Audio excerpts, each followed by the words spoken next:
Добрый вечер, пятница вечер, 21:00, и как всегда в это время на телеканале АТР программа «Что у них там за поребриком», со мной Аркадием Бабченко, я, соответственно, Аркадий Бабченко, соответственно, как всегда у нас за моей спиной горит Кремль, мне просто невероятно нравится эта заставка, по-моему, шикарно вообще получилось, отлично. Мы ждем ваших звонков по телефону, указанному вот на этих вот плашечках, и по вайберу, и по всем остальным средствам связи. Пишите, звоните, спрашивайте, все ответим, обо всем поговорим.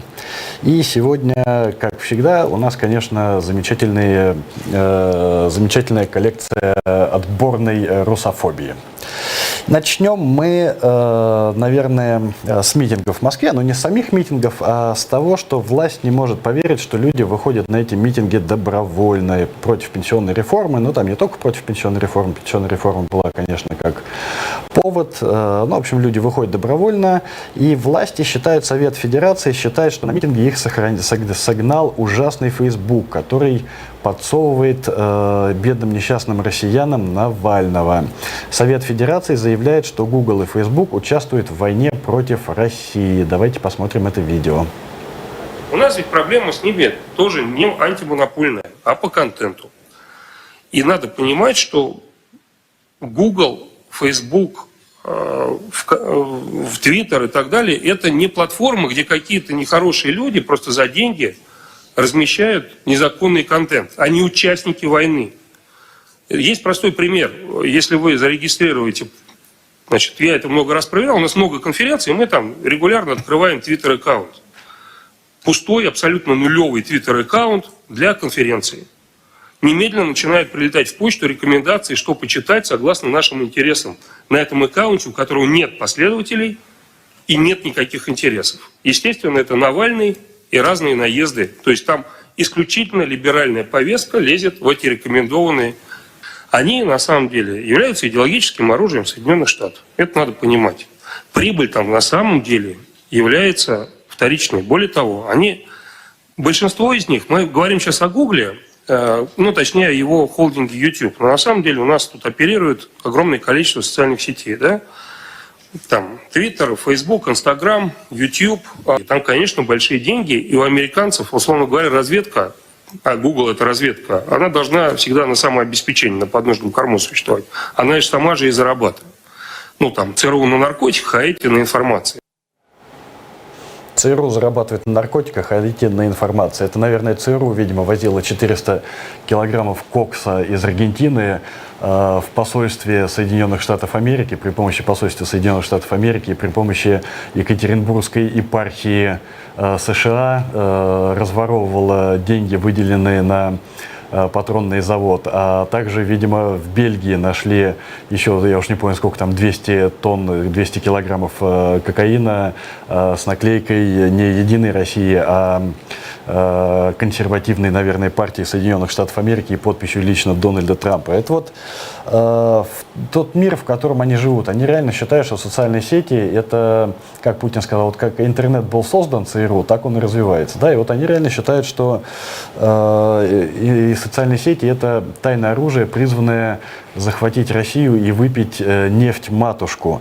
То, что там Facebook сегодня, по-моему, Facebook сегодня заявил, да, что они вычислили сеть из 300 тысяч ботов пророссийских, естественно, да, то, что там действует Ольгина, то, что банят, сейчас пошла новая атака гигантская, забанили, по-моему, вообще всех проукраинских блогеров, и Айдера Муждабаева, и Роман Цымбалюк, там, и Мирослав Гай, и Тверского там забанили, и я уж не помню сейчас кого, и Борислав Береза уже забанен, и Скрипина, по-моему, забанили, да, и это, конечно, все действует в США. Вот сегодня Павел Климкин выступал на форуме ЕС, говорил как раз о том, что Россия использует как раз вот эти все баны именно как информационную войну, и именно со своей стороны, и абсолютно с ним согласен, это надо вот как раз-то и это надо очень четко понимать, да, что деньги туда вливаются гигантские, и я вот это прочувствовал совсем недавно, не далее как пару дней, на себе, потому что на меня была очередная атака, взломали мою почту. Ну, я там 10 лет назад, как у меня, этой почтой, конечно, никто не пользуется, и 10 лет назад я как ее завел, там у меня там какие-то аккаунты на ней оставались. И вот взломали эту почту, через нее попытались сломать Facebook, не получилось, слава богу. Взломали зато Твиттер, взломали Скайп, взломали Живой журнал, взломали там, взламывали все, до чего могли дотянуться, взломали даже мою робокассу, откуда там уходили какие-то у меня пожертвования автоматические на благотворительную деятельность. Искали, шерстили, не нашли никакого компромата. Но, вот что меня в них каждый раз поражает? Меня каждый раз в них поражает невероятная эффективность. Значит, они шерстили мою почту, были задействованы там все эти хакеры, которые взламывали ее через Бельгию, какой-то киберберкут, потом было задействовано российское телевидение, были задействованы операторы, монтажеры, режиссеры, брали интервью у экспертов Андрея Бабицкого и Максима Кононенко, и в итоге слепали какую-то невероятную дрянь, невероятную гадость, выложили в моем живом журнале какой-то текст под названием «Мое раскаяние», в котором я говорю, что меня СБУ заставило на все это пойти, что я раскаиваюсь перед Родиной, что я прошу прощения, что у меня не было другого выхода, что это все сделано под страхом смертной казни.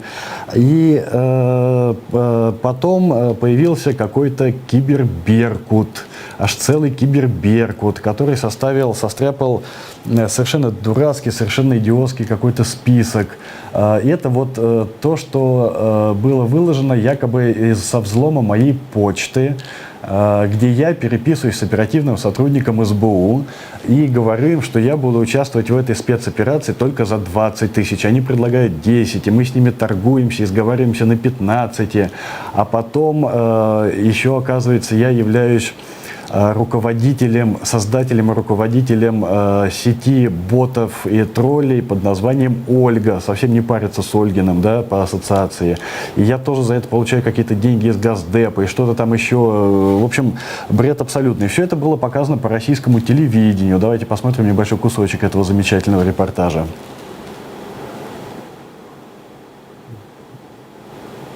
Информационные кампании, которые я проводил против России за последние несколько лет, инициированы и оплачены Украиной и ее спецслужбами. Ну, не иначе, как сенсационное признание Аркадия Бабченко. Сегодня появилось сразу в нескольких соцсетях и, например, на сайте радиостанции «Эхо Москвы». Плюс кое-что об угрозах в адрес семьи со стороны Киева. И все это под заголовком «Мое раскаяние». И вот весь этот бред, вот работают все радиостанции Москвы, выезжают там мотоциклеты с пулеметами, тролли, боты, там, телевидение, вот киберберкут какой-то, туда вливаются какие-то невероятные бабки. И на выходе получается вот этот вот пшик, в котором я переписываюсь с сотрудником СБУ из Киева в Киев, да, встретиться же нельзя, там 15 минут нельзя проехать. Мы из Киева в Киев переписываемся при помощи Mail.ru, который официально заявляет, что он предоставляет данные по запросу из ФСБ. Но самое интересное, что мы переписываемся на Mail.ru, который официально в Украине запрещен. Государственные службы в принципе не могут им пользоваться. Дорогие мои друзья, дорогой товарищ майор, вы же нас сейчас наверняка слушаете. Вы в следующий раз, когда будете пилить вот этот вот государственный бюджет вот на эту всю ахинею, вы хотя бы не знаю, в Википедию, что ли, залезьте, посмотрите, какие сайты запрещены, заблокированы в Украине, какие нет, чтобы не делать вот такой эпический выхлоп, я бы сказал. А у нас есть звонок, давайте послушаем. Добрый вечер, вы в прямом эфире, задавайте, пожалуйста, свой вопрос. Здравствуйте. Добрый вечер, Аркадий. Добрый. С выходом вас на службу. Спасибо. Вы знаете, после выхода я просмотрел социальные сети, сколько было желчи, злости было излито на вас. Даже как-то обидно, что и ваши все предыдущие заслуги перечеркнули совершенно. И как складывается такое впечатление, что вы сейчас враг номер один. Даже вы, наверное, посодействовали, что сейчас Украина в рейтингах по ненависти поднялась на второе место после США. Вот. Посодействовали в этом. И, знаете, Украину ассоциируют с вами как с пристанищем таких людей, как вы, в кавычках. Ваши комментарии. Ну что же, спасибо, спасибо. По-моему, очень неплохо. По-моему, Это только подтверждает о том, что мы работаем только с качественной русофобией. И, на мой взгляд, это довольно, в общем, неплохое достижение, я хочу сказать. Мне есть еще одну галочку в своем резюме поставить. Есть еще один пункт, напротив которого можно поставить свою галочку. Но что я хочу сказать? Вот с таким раскладом, да, я вот тоже потом немножко смотрел, на телевидение смотрел, но так попадается где-то время от времени. И по всем каналам пошло вот это вот мое признание, там что-то вот это вот Россия-24, Борис Норкин, там что-то еще где-то, Пятый канал, там РЕН-ТВ, что-то они говорят. Друзья мои, ну вы же дураки, слушайте, но я же для вас курица, несущая золотые яйца. Но если меня не будет, о чем вы будете еще говорить? На кого вы будете так брызгать своей ватной ядовитой слюной? Вы меня беречь должны, потому что вы на мне столько бюджетов осваиваете, а вы, дураки, ко мне киллеров присылаете. Стыдно и нехорошо. Так, я просто уверен, что это, конечно, была подготовленная атака, потому что сразу же вслед за этим, на следующий же день появилось тоже замечательное видео, обращение Вячеслава Пивоварника ни много ни мало к украинскому народу. Вячеслав Пивоварник – это тот человек, который подозревается в заказе покушения на меня. Он находится в России, уехал из Украины, бывший гражданин Украины, не знаю, сейчас гражданин, нет, уехал в 2017 году, находится в России, и вот он, все это видео мы вам показывать не будем, там 11 минут, ну тоже, в общем, эпичного бреда, и вот он там рассказывает, что значит, его попытались вчера убить, взорвать в городе Чоп Запорожской области, что на него охотится СБУ. Я не знаю, как он попал, правда, в Украину, потому что он находится в розыске здесь, в Украине. И дальше он говорит совершенно эпичные вещи, что он тоже, оказывается, агент СБУ, что он был завербован для того, чтобы наполнять черную кассу СБУ, что из этой черной кассы СБУ спонсировала снайперов на Майдане, что из этой черной кассы была спонсирована поджог Дома профсоюзов в Одессе, называет там каких-то людей, что все это спецоперация для того, чтобы, значит, Порошенко остался у власти, что все это направлено на то, чтобы очернить Россию и так далее и тому подобное. И вот 11 минут вот этого замечательного словоизлияния. Совершенно непонятно, правда, как он действует. Он агент СБУ, был завербован в 2010 году генералом Александром Александровичем, вот черт, фамилия из головы вылетела, Скрипальским, да. Завербован в 2010 году для того, чтобы внедриться в политические и бизнес-круги Российской Федерации, а также выйти на контакт со спецслужбами России. Но в политические и бизнес-круги у него, видимо, внедриться получилось, потому что говорят, что на моем заказе только он распилил $100 тысяч. Это, по-моему, совсем, конечно, неплохая служба. Но вот опять же, к тому, о чем я говорю, они все руконогие, абсолютно руконогие. То есть этот человек заявляет, что он был завербован генералом Скрипальским в 2010 году. Журналисты позвонили генералу Скрипальскому, на что генерал Скрипальский ответил: друзья мои, это полный бред, полная хинея, потому что я уволился, я на пенсии с 2008 года, и в 2010 году никого вербовать не мог. Это вот просто замечательный уровень подготовки шпионов, разведчиков, киллеров и убийц. Они ничего не могут ни убить по-человечески, ни почту взломать по-человечески, ни фейковое раскаяние состряпать по-человечески. У нас есть еще один звонок. Добрый вечер, вы в прямом эфире. Представьтесь, пожалуйста. Здравствуйте. Аркадий, добрый вечер. Меня зовут Константин. Добрый. У меня к вам один вопрос такой. Есть ваш коллега по вашему цеху, это журналист Бобровников Алексей, который расследовал Галущенко гейт, так называемый, да? Если вы в курсе, это смерть группы людей, которые отслеживали транзиты в серой зоне, контрабанды. Это Эндрю вы имеете в виду, да? Что, извините? Эндрю, да? Позывной Эндрю? Так точно. Да, и в чем у вас вопрос? Задавайте, пожалуйста. Скажите, пожалуйста, насколько в вашей, скажем так, журналистской среде это поддерживается, не поддерживается, это дальнейшее расследование, которое зашло, насколько я знаю, в глухой угол? Хорошо, спасибо за вопрос. Я, к сожалению, не в курсе этого дела, да, оно прошло мимо меня, потому что я тогда не был в Украине здесь. И, кстати говоря, я был с Эндрю в одно и то же время на Карачуне, но я вот его не помню совершенно. Я помню итальянца, да, Виталия Маркева, которого судят, сейчас он под стражей находится в Италии, якобы за убийство Андрея Смирнова,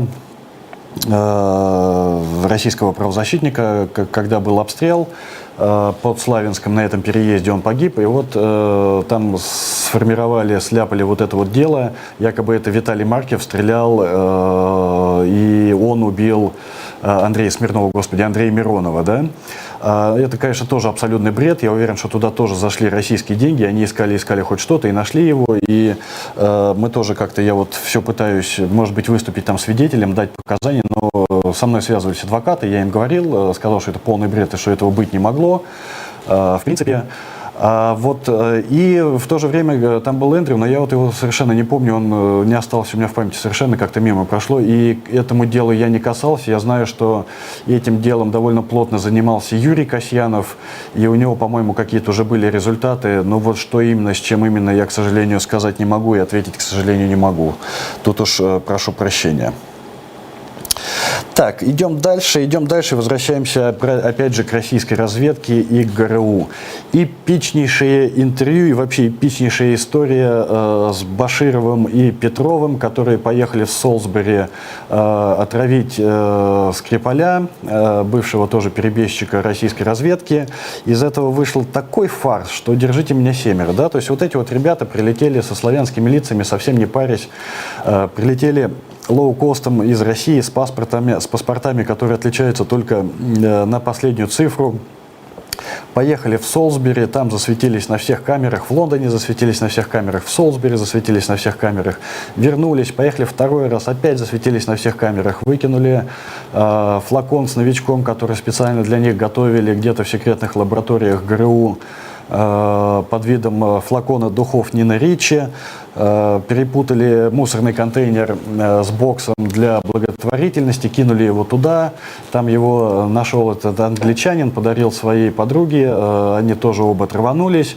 И, в общем, британская разведка, Ми-6 их вычислила, пересмотрели там несколько сотен следователей, пересмотрели 11 500 часов видеосъемок, их путь вычислен уже там до минуты, и все это было предъявлено миру. И после этого случилось, конечно, вот это вот шикарное, совершенно невероятное интервью с Маргаритой Симоньян, которое я сначала не хотел смотреть, потому что мне было неинтересно, а потом я когда посмотрел, я понял, что это, конечно же, просто эпичнейшее совершенно действо, в котором, ну, оно просто стало уже там рассадник мемов для интернета, давненько такого не было, просто феерия, гогота, серьезно об этом говорить нельзя, конечно, над этим все просто уже ржут о том, как двое бизнесменов поехали, средней руки, фитнес-тренеров, поехали смотреть всемирно известный шпиль как же они сказали, Солберецкого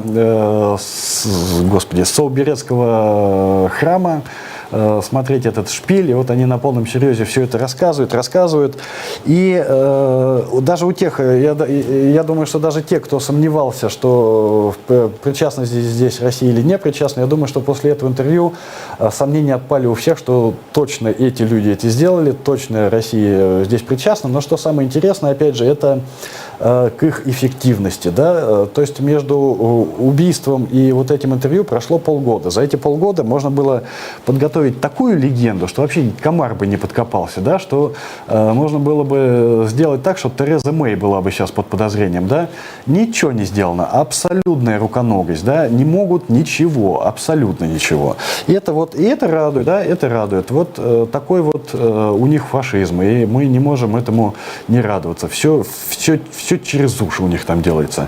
У нас есть еще один звонок. Добрый вечер, вы в прямом эфире. Представьтесь, пожалуйста. Здравствуйте.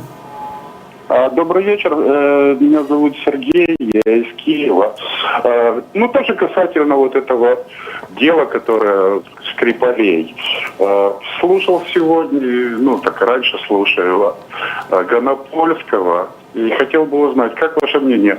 Такое ощущение, что Максим Юрьевич, кажется, его так? Матвей Юрьевич. Кажется, Матвей Юрьевич немножко скурился. Ну, я вас попрошу все-таки не употреблять такие эпитеты. Во-первых, да, спасибо за вопрос. Во-первых, коллег своих я обсуждать не буду. Коллеги меня интересуют только с профессиональной точки зрения, как они делают, что они делают. Ваш вопрос некорректен, прошу прощения, ответить на него я не могу. Так, что у нас там дальше? Опять же, все о том же. Золотов вызвал на дуэль Навального. Да? Ну, давайте, наверное, посмотрим кусочек, фрагмент из этого ролика, который тоже эпичнейший, который тоже дал просто взрывную волну мемов, хохота и стёба. Хочу сказать, что в своем выступлении вы в отношении меня допустили оскорбительные клеветнические измышления. И знаете, вот в офицерской среде не принято просто так прощать это. Испокон веков еще подлеца били по лицу и вызывали на дуэль. Господин Навальный, нам же никто не мешает вернуть хотя бы часть тех замечательных традиций. Я имею в виду сатисфакцию. Я просто вызываю вас на поединок, на ринг, на татами, куда угодно, где обещаю вас за несколько минут сделать из вас хорошую, сочную отбивную. Господин Навальный, вы, пожалуйста, не расстраивайте меня. Если вы начнете съезжать с этой сатисфакции, то к лейблу подлеца и труса, коим я вас и так считаю, прилипнет еще, знаете, такое студенистое желеобразное пятно слизняка. И тогда уже с вами точно никто не захочет разговаривать. Съезжать с сатисфакции. Такой прям литературный офицерский язык чести, прям невероятный. Я вот не понимаю, что они все эти видеообращения это записывают. То Усманов, то вот теперь Золотов. Но предыстория тут такая, что Навальный запилил какое-то очередное расследование, какой-то очередной фильм про имущество Золотова. Я не смотрел, честно говоря, не могу сказать, потому что мне и так уже давным-давно все понятно, и сколько именно миллионов, на каком именно счету, и из них там по каким схемам они выводили, мне вот эти уже нюансы не нужны, не важны. Но в итоге вот Золотов, как до этого Алишер Усманов, записывает вот это видеообращение с этим каким-то совершенно невероятным языком, считая себя офицером, видимо, и белой костью, конечно, напрямую угрожает физической расправой политическому деятелю, что, кстати говоря, запрещено российским законодательством. И, естественно, все это, опять же, взрывается феерическим фейерверком мемов, потому что, опять же, серьезно это все обсуждать нельзя, все это можно только обстебывать, но, опять же, уровень, да, если раньше там у Росгвардии пресс-секретарем был Хинштейн, то сейчас Хинштейн ушел, и стало понятно, кто этой страной руководит на самом деле. Потому что вертолеты с галоперидолом, ну нет у меня больше комментариев. А давайте посмотрим лучше умного человека, да?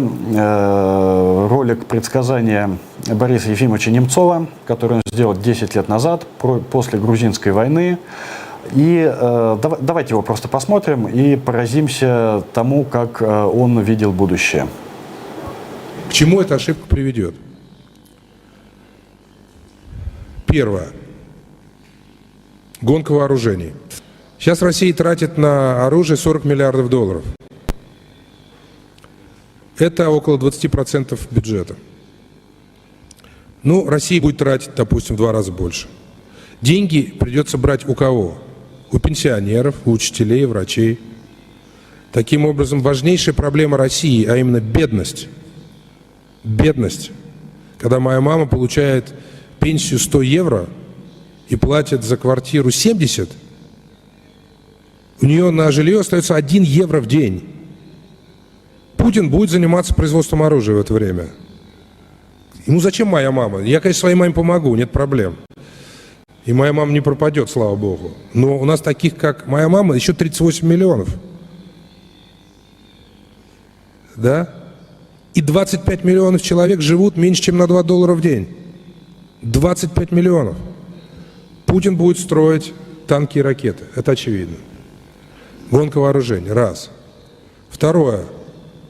Международная изоляция, то есть исключение России из Большой Восьмерки, большие проблемы между Евросоюзом и Россией.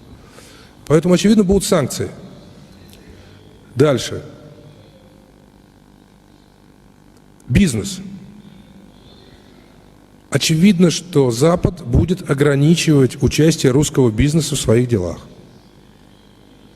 Очевидно совершенно. Вот сейчас он ограничивает «Газпром», справедливо считая, что «Газпром» — это не бизнес, а это политика.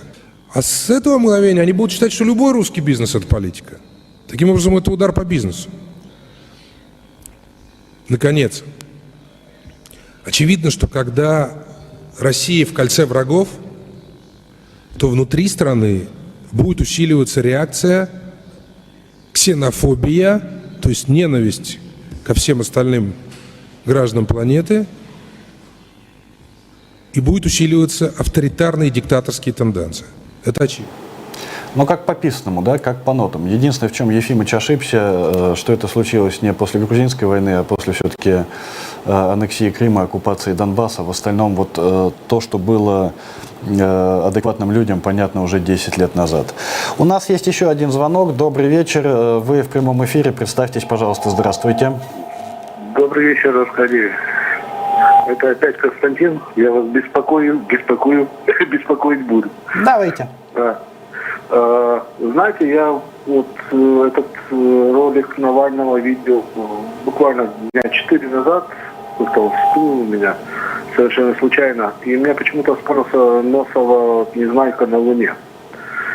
Я его помню с детства, тогда мне считалось это какой-то футуристической штукой, потом был Орвелл, уже более реалистично, но как-то одно за другим. У меня к вам вопрос. По поводу вот именно вот дуэлянства господ офицера, который там, если, я помню, по кодексу чести офицерского, то если вас вызывают на дуэль, то вторая сторона выбирает оружие. Правда? Да, спасибо за вопрос. Это, конечно же, тоже, я абсолютно с вами согласен. Я бы, не знаю, я бы на месте Навального, не знаю, я бы выбрал бы, может быть, пулемет вообще и пригласил бы Золотова на дуэль. Но я абсолютно с вами согласен и про «Незнайку на Луне», и про Оруэлла, и про Кафку, и вообще про все остальное. Эта страна, конечно, воплощает все эти антиутопии в жизнь просто с невероятным совпадением, просто вот как по нотам. Причем я уверен, что они не читали, я уверен, что они «Незнайку на Луне»-то не читали, не то что Оруэлла, да?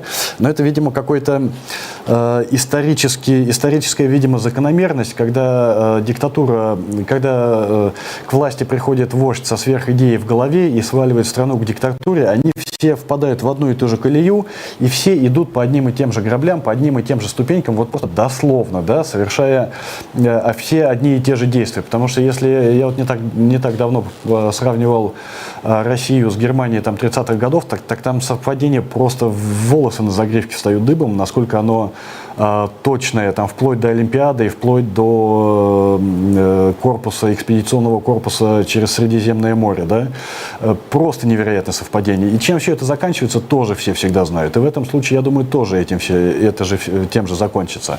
Но что я хотел сказать про Золотова. Спасибо ему за несколько дней просто невероятного смеха, который, как известно, продлевает жизнь. Золотова вызвали на дуэль уже все, кому не лень, в ответ, потому что Навальный сейчас сидит в кутузке, он ему ответить не может. Это тоже, конечно, очень согласуется с офицерской честью вызвать на дуэль человека, которого сам же и посадил в каталажку, да?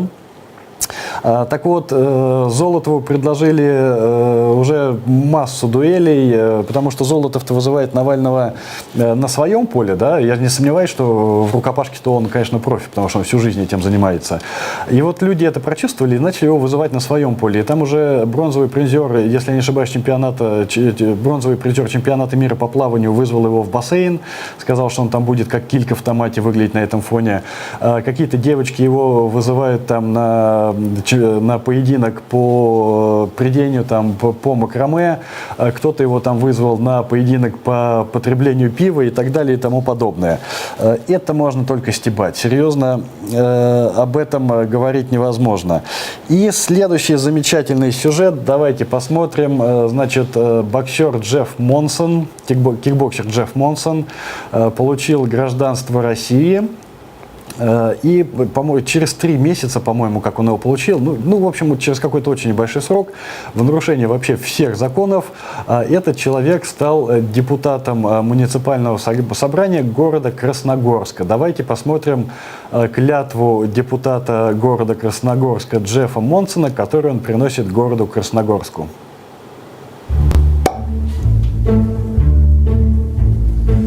Я, Джеффри Уильям Монсон, Забрована и осознанно принимаю гражданство Российской Федерации, клянусь соблюдать Конституцию и законодательство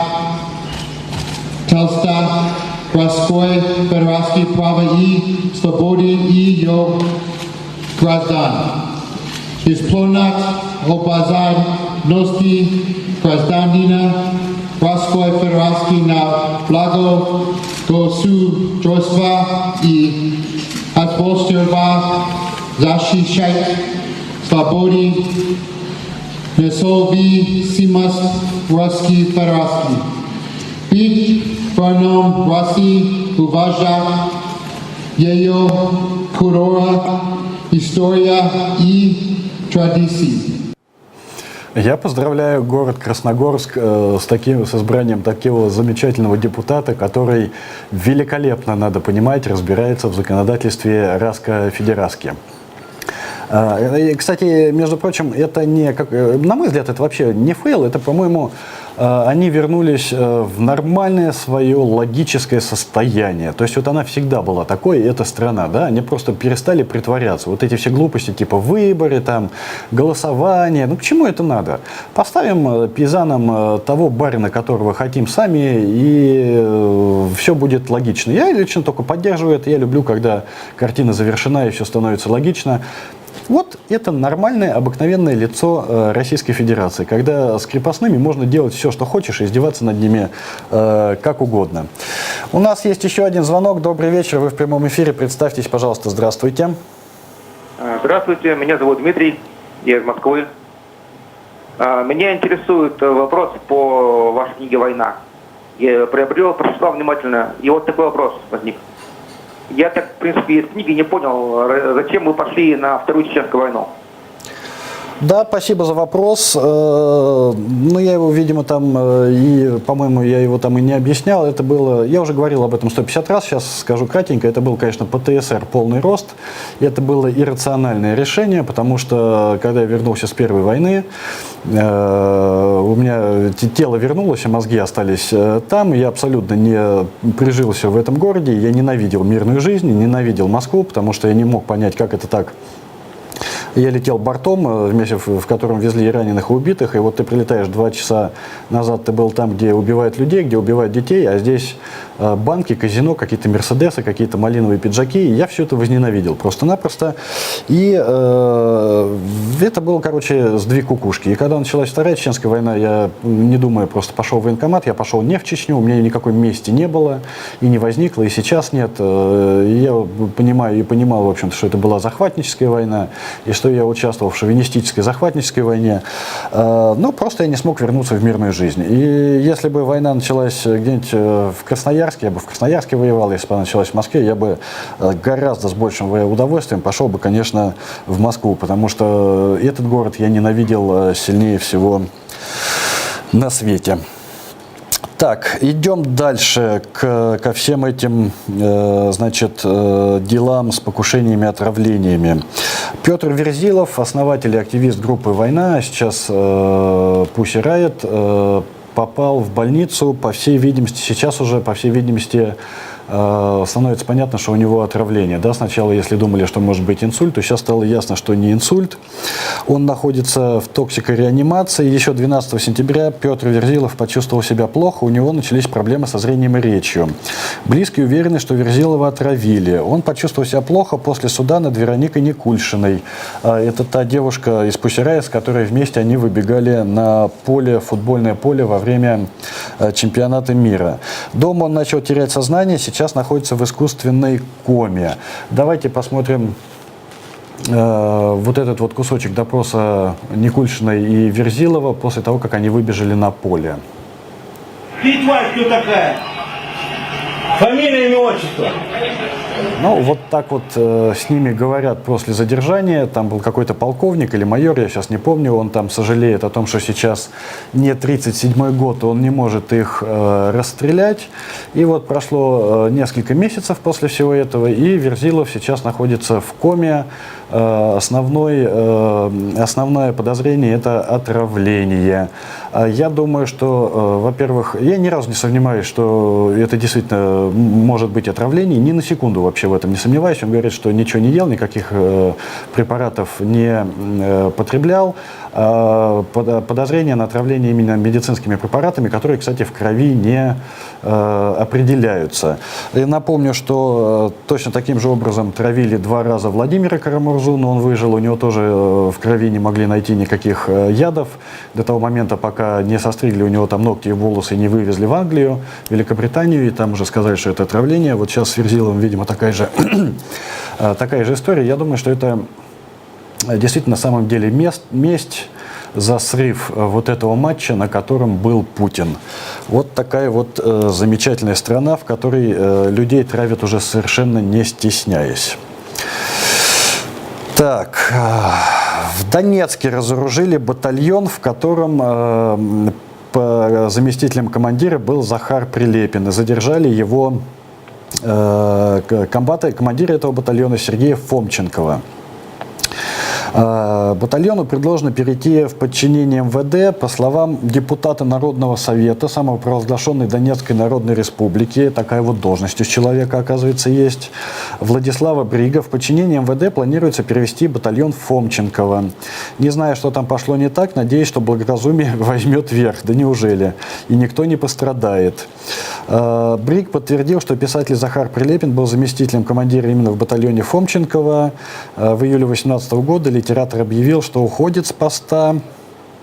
Напомним также, что в понедельник, 10 сентября, сотрудники управления ФСБ по Смоленской области задержали предполагаемого участника запрещенной в России террористической организации «Исламское государство».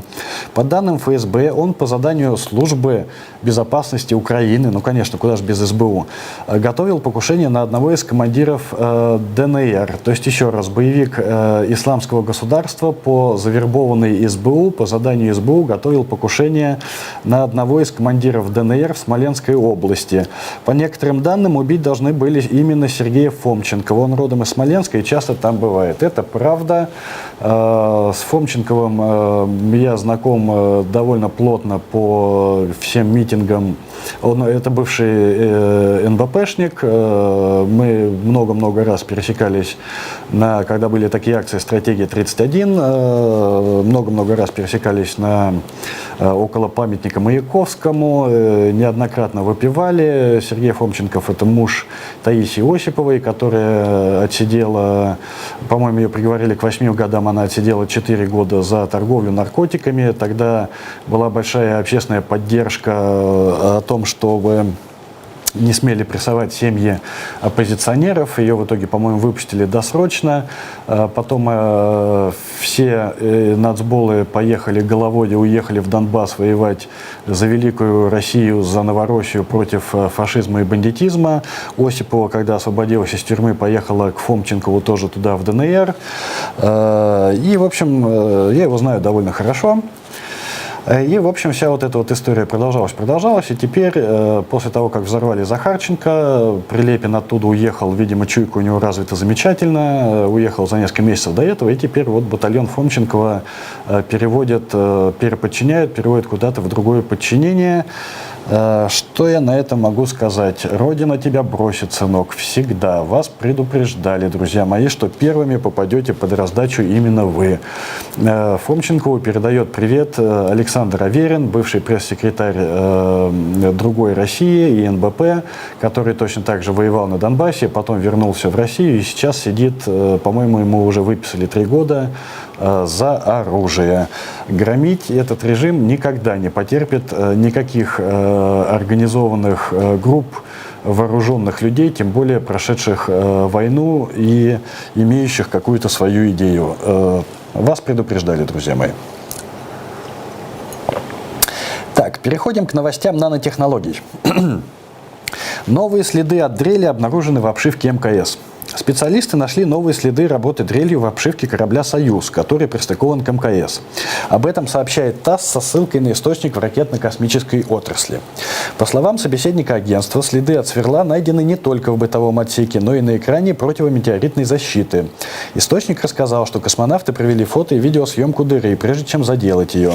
В ходе анализа на этих снимках были обнаружены следы работы сверлом и на противометеоритном экране за дырой, сказал он. Источник уточнил, что тот, кто сверлил корпус, пройдя его на вылет, уперся головкой сверла во внешнюю негерметичную защиту.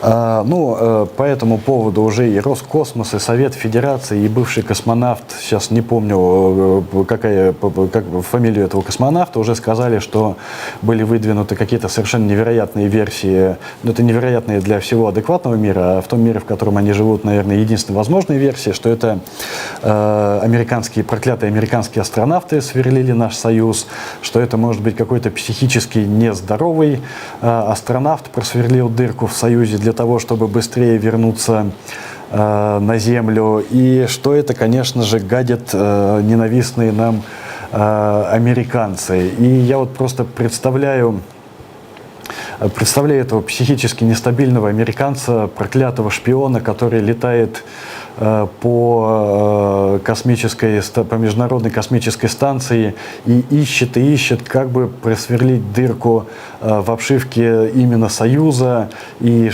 потом еще сверлит внешний противометеоритный негерметичный экран. И у меня от всего этого один единственный вопрос. А как он, собственно говоря, в невесомости сверлил-то? Ну, наверное, разве что только с разбегу, да, вот с разгону разогнался и присверлил, пока его не отбросило силой противодействия и не закрутило в другую сторону.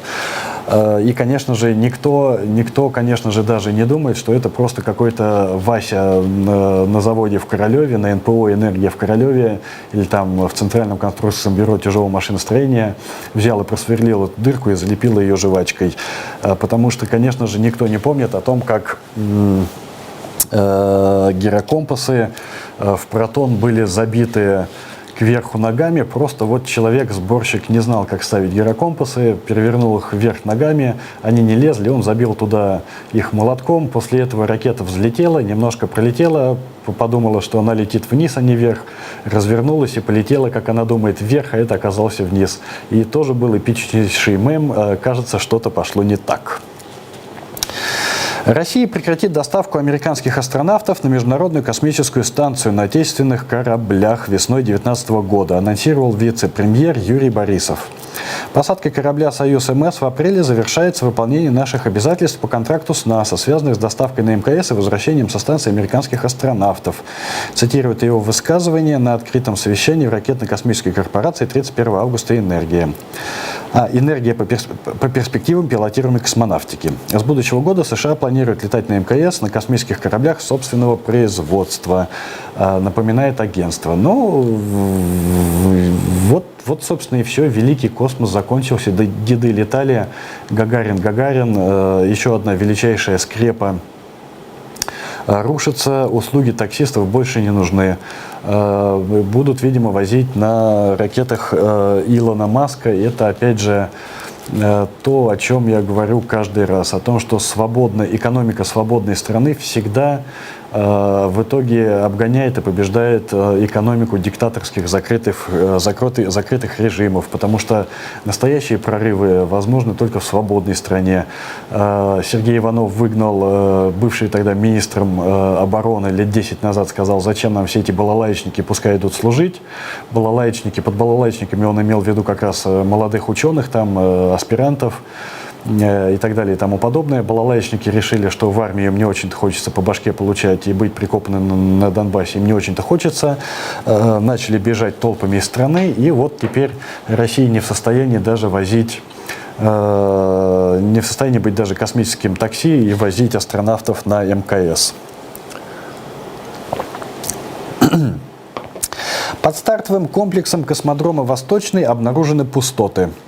Стартовый комплекс для ракет-носителей «Союз-2» на космодроме «Восточный» нуждается в ремонте.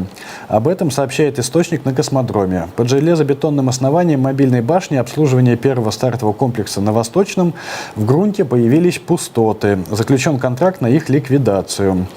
Причины появления пустот не уточняются. Сумма контракта 4,5 миллиона рублей. Строили, наконец построили. «Восточный», по-моему, даже еще не сдан в эксплуатацию. Оттуда, я вот сейчас не помню, то ли был один пуск какой-то тестовый, то ли не был. По-моему, все-таки был один пуск. И то что-то там не особо как взлетало. После этого туда приехал Путин, вроде его как принял. После этого «Восточный» был тут же закрыт на дальнейшую доработку и реконструкцию. И вот строили, и в итоге построили, что под стартовым столом, оказывается, уже появились пустоты. Великая космическая держава не может построить даже стартовый стол. Стартовый стол — это, в принципе, большая такая бетонная чашка. И по сути, и все. Руконогие. Уникальные ракеты-невидимки применили на учениях «Восток-2018». Во время масштабных международных учений в Бурятии российские военные применили ракеты-невидимки, превосходящие по характеристикам известные зарубежные аналоги. Командование решило усложнить задачу, и помимо обычных тренировочных копий крылатых ракет, способных огибать рельеф и использовать мишени-имитаторы ракет с очень низкой радиозаметностью, по-другому с технологией стелс. Что-то я не понял, ракеты применили или все-таки имитаторы ракет? По словам начальника 76-й дивизии ПВО Сергея Тихонова, у командования не было полной уверенности в том, что подчиненные смогут отразить столь массированный удар. Никаких стопроцентных гарантий дать не мог никто, рассказал Тихонов телеканалу «Звезда». Однако российские расчеты и экипажи смогли отразить все ракеты, причем некоторые из них еще на подлете. Вот я совершенно не понимаю, вот они в своей пропаганде, по-моему, запутались уже полностью сами. Вот это же типичнейшая притча про мастера, который делал щиты, которые не могло пробить ни одно копье, и копья, который не мог остановить ни один щит, и не мог продать ни того, ни другого, потому что зачем мне нужен твой щит, если его может пробить твое копье, и зачем мне нужно твое копье, если оно не может пробить твой щит.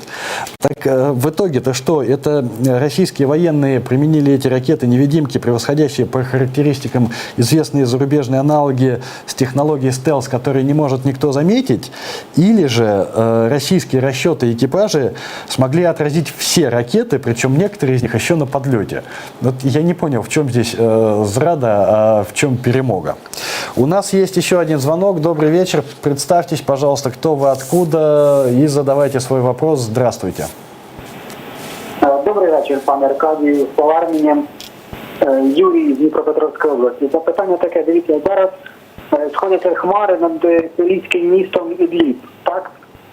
Скажіть, будь ласка, який там інтерес Росії, чого вони туди пхаються, і чи може бути це другим Алеппо? Дякую за увагу. Ох, жаль, вы трубку положили, не понял я вопроса. Друзья мои, если вам не сложно, перезвоните, пожалуйста. Не успел я настроиться на ваш вопрос. Уж прошу прощения, успел услышать только про хмары над Львовом. Больше ничего не успел услышать. В России изобретен робот для наказания детей. Маленьких хулиганов, расшалившихся на выставке роботехники, приведет в чувство робот по имени Атата, который мягкой, но уверенной рукой выбьет из юных шалунов все глупости. Вот такой вот, вы знаете, вот я не знаю, мы живем, ну точно, конечно, в книге Оруэлла, соединенного, не знаю, по-моему, с Айзеком Азимовым. Вот в России, в стране нанотехнологий, изобрели вот такую вот жестяную помойную бочку с металлической рукой, которая будет шлепать детей по попе, которые расшалились на выставке. Я в принципе не могу представить, и все мамашки вон там фотографируются, все это вроде как в шутку, но я в принципе не могу представить. Вот вы говорите, Джеффри Монсона им дали в депутаты. Да что Джеффри Монсон? Они вот согласны с тем, чтобы их детей избивали железные бочки, да, при том, что это нарушает первый закон роботехники, что робот не может причинить вреда человеку. Но опять же, я вот в принципе не могу представить, чтобы моего ребенка избивала какая-то жестяная помойка. Они на это согласны, да. Здесь вопрос в судьях, да, вопрос в том, от кого принимать наказание. Вот я когда готовился к аресту, сейчас отойду, наверное, все-таки чуть в сторону и ударюсь в лирику. Я когда ждал там в России ареста последние несколько лет, я для себя заранее решил, что я никакого суда над собой признавать не буду, потому что это не суд и это не судьи, а это ты там не подсудимый, а ты военнопленный. Тебя просто берут в заложники, да? Ровно этой же стратегии придерживаются, между прочим, украинские заложники, да? Они не признают этого суда над собой. Сенцов не признает этого суда над собой. Балах не признает этого суда над собой. Клых не признает этого суда над собой. И я вот придерживался, тоже примерно решил для себя, что я буду придерживаться точно такой же линии поведения. И я не могу представить, чтобы я вообще, в принципе, не могу представить, как можно бить ребенка, да? Но делегировать вот это вот наказание, обучение жестяной помойной бочки я не могу представить в принципе. А им ничего, нормально, жестянка лупит детей, да нормально, чего смешно, в шутку. Монсон, не говорящий по-русски, у них депутатом, да, отлично, нормально. Да, добрый вечер, спасибо, что еще раз позвонили. Задайте, пожалуйста, свой вопрос еще раз. Вы в эфире, да. Я про Сирію, не про Львів, а про Сирію. Конфлікт є зараз між Туреччиною і Росією, так? За місто Едліб. Так, я хотів запитати, чому Росія туди лізе? Так, що їм там треба? Вони хочуть зробити друге Алеппо, чи яка їхня ціль втручатись туди? Да, сейчас мне очень плохая связь, я опять же очень плохо услышу, сейчас мне редактора скажут, передадут ваш вопрос.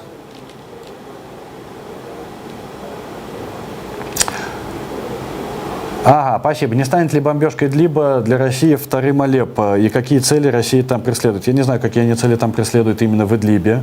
Мне кажется, им даже Идлиб как таковой не нужен совершенно. Их ни Алеппо не интересовал, ни Идлиб не интересовал, и Сирия, в общем-то, не интересует как таковая. И я уверен, что они даже не знают, где 99,9% россиян не знают, где находится этот Идлиб и на черт он вообще нужен, да? Цели они преследуют одни единственные. Сохранение Владимира Путина у власти и сохранение напряженности, да? Потому что пока Путин будет у власти, всегда будет война, всегда. На Донбассе, в Сирии, еще где-то, не знаю, в Беларуси, не дай бог, в Северном Казахстане, не знаю, куда они еще полезут, но война будет всегда. У него просто остался один единственный инструмент для того, чтобы держаться за свою власть. Мы воюем с проклятыми американцами, они хотят нас захватить, вот мы в Сирии им противостоим, и поэтому что Идлиб, что Алеппо для них абсолютно не имеет никакого значения. Они будут бомбить направо и налево. У нас есть еще один звонок, давайте успеем его еще принять. Если вам не сложно, пожалуйста, коротко, потому что у нас осталось всего 3 минуты. Представьтесь, пожалуйста, здравствуйте и задавайте свой вопрос. Алло. Да, добрый вечер. Добрый вечер. Задавайте, пожалуйста, вопрос. Это Дмитрий из Краматорска.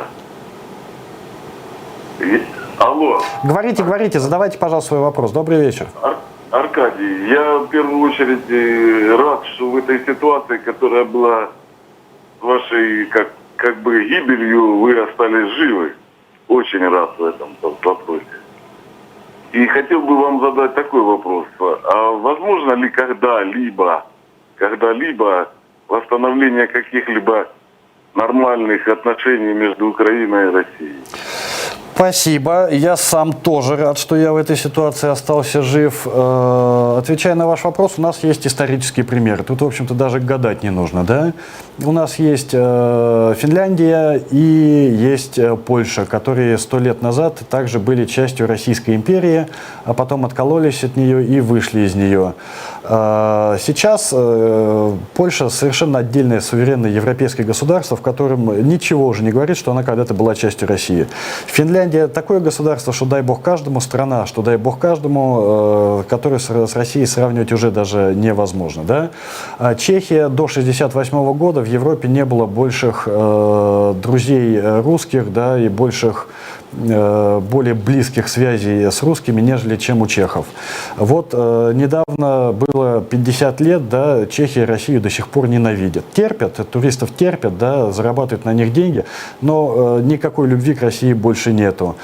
Я думаю, что с Украиной будет примерно ровно так же, да, когда Украина совершенно полностью, как Польша, да, полностью выйдет из-под влияния России, из-под влияния этой империи, потому что я считаю, что все события последних 5 лет, это, конечно же,